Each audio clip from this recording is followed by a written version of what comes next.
Hello everyone, ABM senior secondary school की online classes में मैं मोहित कुमार यादव स्टडी पॉइंट पर आपका स्वागत करता हूं।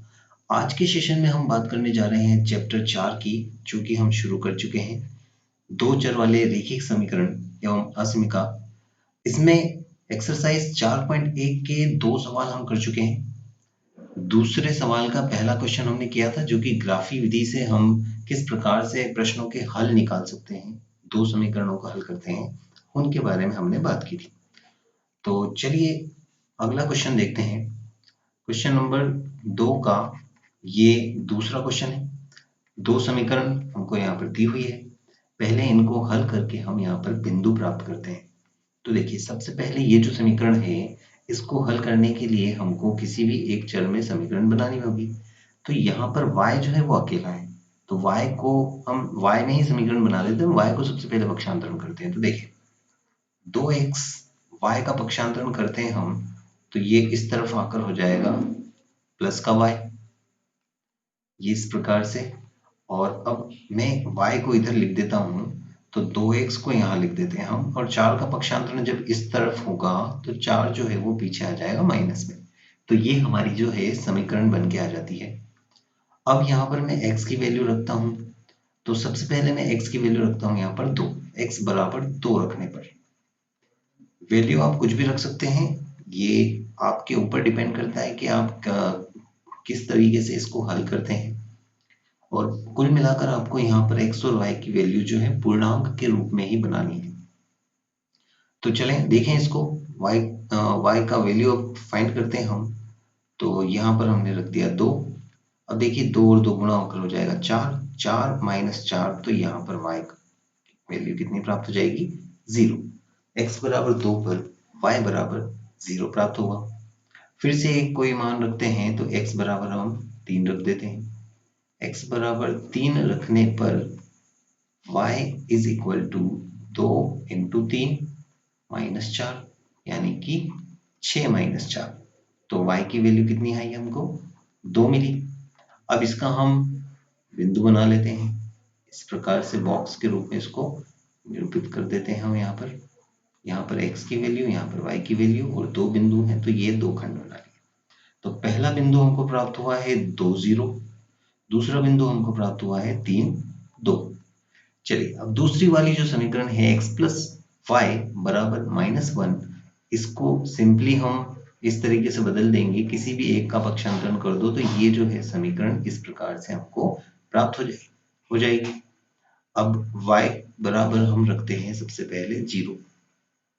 0 रखने पर तो x बराबर क्या प्राप्त हो जाएगा? -1 माइनस 0, यानी कि x बराबर हो जाएगा माइनस का 1। और y बराबर अब हम रख देते हैं प्लस का 1 रखने पर, तो x बराबर हमको क्या प्राप्त होगा? -1 माइनस 1, यानी कि x बराबर कितना हो जाएगा? माइनस का 2। तो यहाँ से क्या बिंदु प्राप्त होता है हमको? तो यहाँ से हमको बिंदु प्राप्त हो जाएंगे इस प्रकार से। तो इसको देखते हैं हम। यहाँ पर देखिए, यहाँ पर कितना है? x बराबर तो माइनस का 1 है, y बराबर 0, यानी कि ये बिंदु हो जाएगा -1 0। और दूसरा बिंदु यहाँ पर है -2, और यहाँ पर y का वैल्यू कितनी है? 1, तो ये दूसरा बिंदु हो जाएगा -2 1। इन दोनों को हम निरूपित करके ग्राफ पर ग्राफ प्राप्त करते हैं, तो हमको कुछ इस प्रकार का ग्राफ मिलता है, जिसमें यहाँ पर देखिए ये 1 रहेगा, ये 3 रहेगा, यहाँ पर ये 1 है, ये 3 है, ये -1, ये -3, इसी प्रकार से ये -1, ये -3। ठीक है, कुछ इसमें नहीं थे, वो मैंने यहाँ पर ऐड कर लिए। तो देखिए, यहाँ पर एक तो हमारा 2 0 था, दूसरा बिंदु हमारा क्या था? 3 2। तो इन दोनों से होती हुई रेखा तो ये जा रही है, और हमारा एक बिंदु है -1 0, और दूसरा एक बिंदु है हमारे पास में क्या है, देख लेते हैं। -1 0 -2 1, तो -2 1 कहाँ से जाएगा? इस तरफ, यहाँ से जाएगा। ये थोड़ा सा डिफरेंट आ रहा है, कोई दिक्कत नहीं है। आप जब बनाएंगे ग्राफ तो बिल्कुल परफेक्टली आएगा। तो उससे जाने वाली रेखा जो है ये जा रही है। तो ये दोनों रेखाएं जो हैं किसी एक बिंदु पर प्रतिच्छेद कर रही है। वो बिंदु कौन सा है? ये रहा। और इस बिंदु के निर्देशांक क्या होंगे? तो x पर तो है ये 1, y पर है ये -2, तो इसका हो जाएगा 1 - 2। तो हमको हल क्या प्राप्त हुआ इस सवाल का, तो यहाँ हम हल लिख देंगे कि इसलिए हल होगा, इन दोनों समीकरणों का हल क्या होगा, 1 माइनस 2। ये हमारा आंसर हो जाएगा। चलिए अगले क्वेश्चन की तरफ चलते हैं। तो दूसरे का तीसरा क्वेश्चन है x प्लस वाई बराबर 5 और 2x प्लस 2y बराबर 10। यहां से हम समीकरण बनाए तो देखिए x बराबर 5 माइनस वाई, ये समीकरण बन जाएगी। और इस समीकरण को मैं 2 से विभाजित कर दूं, 2 से विभाजित करने पर तो 2 से जब हम विभाजित करेंगे तो देखिए यहाँ पर 2 का भाग लगेगा, कितना बचेगा x, यहाँ पर 2 का भाग लगेगा तो यहाँ पर कितना बचेगा y, और यहाँ पर 2 का भाग लगने पर कितना आ जाएगा 5। तो देखिए पहली समीकरण जैसे ही हो गया, तो इसकी भी सेम जो है समीकरण बनेगी x बराबर 5 माइनस वाई।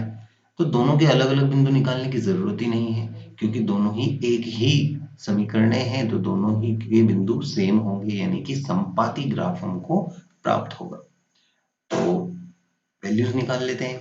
y बराबर 0 पर x बराबर 5 माइनस 0 यानी कि 5 आ गया। y बराबर 1 पर x बराबर 5 माइनस 1 यानी कि 4 आ गया। तो बिंदु क्या प्राप्त हुए हमको, बिंदु हमको प्राप्त होंगे कुछ इस प्रकार से। देखिए 5 0 ये हुआ पहला बिंदु, 5 0। दूसरा बिंदु कितना होगा 4 1, तो ये हो गया 4 1। अब देखिए सेम टू सेम हमको इस समीकरण के भी बिंदु मिलेंगे, यही रहेंगे, तो अलग से निकालने की जरूरत ही नहीं है। ये कि यही बिंदु इसके भी रहेंगे, क्योंकि जो दोनों ही समीकरणे हैं वो दोनों ही समीकरणे क्या हैं, आपकी समान हैं। तो इसके भी बिंदु यही हो जाएंगे। तो लिख देते हैं हम x y, और ये जो बिंदु होंगे यही होंगे 5 0 और 4 1। बॉक्स बिल्कुल ही सही नहीं बन रहे हैं, क्योंकि मैं पेंसिल का यूज नहीं कर रहा, सॉरी स्केल का यूज नहीं कर रहा हूँ। तो आप थोड़ा सा इसको अच्छे तरीके से बॉक्स बनाकर लिखें। चलिए देखिए, तो ये हमारे पास में ग्राफ प्राप्त होगा, जिसमें ये बिंदु जो होगा 5 0 होगा, और एक और बिंदु क्या था 4 1, तो ये रहा बिंदु 4 1। इन दोनों से होती हुई रेखा जो है ये जाएगी, जो कि संपाती, क्योंकि दोनों के लिए सेम ही रेखा आपको प्राप्त होगी। तो ये हमारे पास में जो है इस पर्टिकुलर सवाल के लिए आंसर हो जाएगा। चलिए आगे देखते हैं। तो अगला क्वेश्चन हम देखते हैं यहाँ पर, ये क्वेश्चन नंबर दूसरे का चौथा क्वेश्चन है, जिसमें समीकरण यहाँ पर दे रखी है 3x प्लस वाई बराबर 2। देखिए यहाँ पर फिर से y हमको अकेला मिल गया, तो 3x का पक्षांतरण कर देते हैं। y का क्यों नहीं कर रहे, क्योंकि y ऑलरेडी प्लस में है। तो y इज इक्वल टू हो जाएगा 2 माइनस 3x, बस ये हमको समीकरण मिल गई। अब x की वैल्यूज पुट करते हैं। x बराबर 0 रखने पर सबसे पहला हम यही करते हैं कि 0 रख देते हैं यहाँ पर। तो y बराबर क्या प्राप्त हो रहा है हमको, 2 माइनस 3 इंटू 0। तो देखिए ये तो पूरा 0 हो जाएगा, तो बचेगा क्या 2, तो ये हमको मिल गया एक मान। दूसरा मान हम निकालें तो x की वैल्यू अब क्या रखें हम यहाँ पर रख सकते हैं, 1 भी रख सकते हैं, 2 भी कुछ भी रख सकते हैं, तो 1 रख दे दें। 1 रखने पर x बराबर जब हम 1 रखते हैं तो y बराबर हमको क्या प्राप्त होता है, 2 माइनस 3 इंटू 1। यहाँ से हो जाएगा 2 माइनस 3, और 2 माइनस 3 कितना हो जाएगा, माइनस का 1। तो इस प्रकार से इस समीकरण के बिंदु हमको प्राप्त क्या होंगे, इस समीकरण के बिंदु हमको प्राप्त हो जाएंगे। पहला बिंदु तो होगा 0 2, तो यहाँ रख देते हैं हम 0 2, और दूसरा बिंदु क्या होगा 1 माइनस 1, ये रख दिया हमने 1 माइनस 1। चलिए अब दूसरी जो समीकरण है उसको सॉल्व करते हैं। तो जो माइनस वाला है सबसे पहले इसका पक्षांतरण कर दें, तो ये हो जाएगा प्लस का, इधर आकर ये हो जाएगा प्लस का 3y। और जब अब जो है 2 इसको भेजेंगे तो ये कहाँ जाएगा, बटा में। तो समीकरण बनेगी कुछ इस प्रकार से, बटे में 2। अब y की ऐसी वैल्यू रखनी है कि ऊपर वाला जो है पूरा हल होने के बाद कितना बने, 2 से विभाजित होने वाली संख्या। तो देखिए y बराबर 0 रखने पर तो यहाँ 5 बचेगा, तो y बराबर हम क्या रखते हैं सबसे पहले 1। y बराबर 1 रखने पर 1 रखते हैं हम, तो यहाँ पर x बराबर क्या मिलता है हमको, 5 + 3 × 1 बराबर बटा 2, यानी कि ये हो जाएगा 5 + 3 बटा 2, यानी कि 8/2। तो x बराबर क्या आ गया यहाँ पर, 4 हो गया। अब यहाँ पर हम 2 नहीं रख सकते क्योंकि 2 तिया 6 हो जाएगा और 6 और 5 जुड़ के कितना हो जाएगा, 11। तो 11 2 से विभाजित नहीं होता है, तो इसलिए हम यहाँ पर क्या रखते हैं, 3 रख देते हैं। चाहें तो आप माइनस वाली संख्या भी रख सकते हैं, कोई इशू नहीं है, माइनस वाली रख देते हैं। चलिए यहाँ पर हम रख देते हैं -1। y बराबर -1 रखने पर, y बराबर जब हम -1 रखते हैं तो हमको x की वैल्यू क्या मिलेगी, देखें 5 + 3 × -1 बटा में क्या है 2, 5।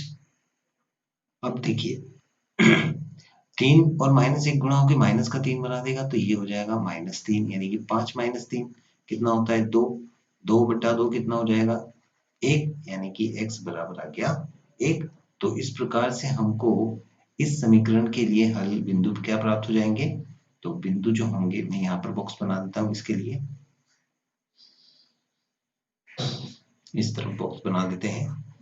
यहाँ पर आ जाएगा x, यहाँ पर आ जाएगा y, और ये हमारे 2 बिंदु के बॉक्स हो जाएंगे। तो पहला बिंदु तो है 4 1, तो हम रख देते हैं ये 4 1। दूसरा बिंदु क्या है 1 - 1, तो ये हमको 1 - 1 मिला। अब देखिए यहाँ पर भी 1 - 1 है, यहाँ पर भी 1 - 1 है, यानी कि अद्वितीय हल हमको मिल रहा है और प्रतिच्छेदी ग्राफ प्राप्त होना चाहिए। तो देखें, तो हम इसका ग्राफ जो है यहाँ पर प्रतिच्छेदी प्राप्त होता है, और ये देखिए ये भी कट रहा पर 1 - 1 पर, ये जो बिंदु होगा 1 होगा और ये बिंदु क्या होगा -1। बिंदु अगर मैं निरूपित करके यहाँ पर बताऊं तो हमारे पास में क्या क्या बिंदु आए थे। तो बिंदु हमारे पास में 0 2 आया था। 0 2 कहाँ पर होगा, ये रहा हमारा 0 2, एक बिंदु ये, एक बिंदु ये, ठीक है। और ये बिंदु तो दोनों के लिए कॉमन ही था। दूसरा एक और बिंदु क्या आया था 4 1, तो ये देखिए 4 तो यहाँ पर, 1 यहाँ पर कहाँ मिल रहा है, इस जगह। तो ये बिंदु जब हम निरूपित करके ग्राफ बनाएंगे, मैंने पहले से बना रखा है ताकि यहाँ पर टाइम आपका वेस्ट ना हो। आप ग्राफ बनाएंगे तो बिल्कुल ऐसा ही प्राप्त होगा आपको। और देखिए ग्राफ बनाने के लिए यहाँ पर पैमाना लिखना जरूरी है। यहाँ पर पैमाना मैंने नहीं लिखा है, पैमाना आपको लिखना ही होगा, जो भी आप पैमाना लें। जैसे कि यहाँ पर क्या पैमाना है, एक OX अक्ष पर एक पैमाना लिख के बताते हैं। OX अक्ष पर 1 सेंटीमीटर बराबर 1 इकाई चल रहा है, और OY अक्ष पर भी सेम है। OY अक्ष पर 1 सेंटीमीटर बराबर 1 इकाई, तो दोनों ही सेम है। देखिए यहाँ पर 1 2 3 इस प्रकार से चल रहा है, तो वैसा ही ग्राफ जो है, आप जिस तरीके से आप पैमाना लेते हैं उस तरीके से आपका ग्राफ बनेगा, लेकिन ग्राफ में कोई भी अंतर नहीं आएगा। रेखाएं उसी प्रकार से बनेंगी जैसी आपके आंसर में मिलेंगी। जैसे कि यहाँ पर प्रतिच्छेदी बन रही थी, पिछले वाले सवाल में संपाती बन रही थी। पैमाने से आंसर में कोई भी फर्क नहीं पड़ेगा। तो यहाँ पर आंसर हमको क्या मिल रहा है 1 - 1, तो हम यहाँ लिख देते हैं। इसलिए हल क्या होगा, हल होगा 1 - 1, और ये हमारा इस पर्टिकुलर सवाल के लिए हो जाएगा आंसर। चलिए तो अब देखते हैं। तो ठीक है, आज का सेशन हम यहीं खत्म करते हैं। वीडियो आपको पसंद आया हो तो लाइक और शेयर आप कर सकते हैं। चैनल अभी तक सब्सक्राइब नहीं किया है तो सब्सक्राइब कर लें, और सोशल मीडिया हैंडल्स पे आप मुझे फॉलो कर सकते हैं। तो आज के लिए इतना ही, थैंक यू।